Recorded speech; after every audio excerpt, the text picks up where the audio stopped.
Phone పట్టుకుంటున్నారు, scroll చేస్తున్నారు, చూస్తున్నారు. నువ్వు చేయాల్సిన పనంతా తాకట్టు పెట్టేస్తున్నారు దుష్టునికి. నీ సమయం అంతా వ్యర్థం చేసుకుంటున్నావు. ఆ ఫోన్ పక్కన పడేసి కాసేపు వాక్యం చదివితే ఏమైనా నష్టం వస్తుందా? ఆ ఫోన్ పక్కన పడేసి కాసేపు మోకరించి ప్రార్థన చేస్తే ఏమైనా నష్టం వస్తుందా? ఎటు వెంబడి వెళ్తున్నావు నువ్వు జీవితంలో?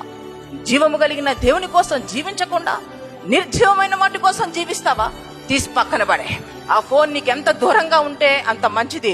కనీసం నువ్వు పరలోకానికన్నా చేరతావు. దేవునికి మహిమ కలుగునుగాక.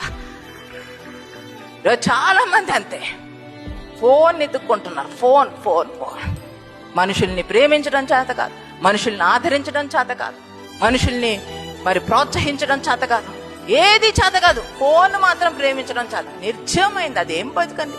నిర్జీవమైనవి ప్రేమిస్తే నీ జీవితం కూడా నిర్జీవంగా మారిపోతుంది, ఉప్పు స్తంభముగా. జాగ్రత్త.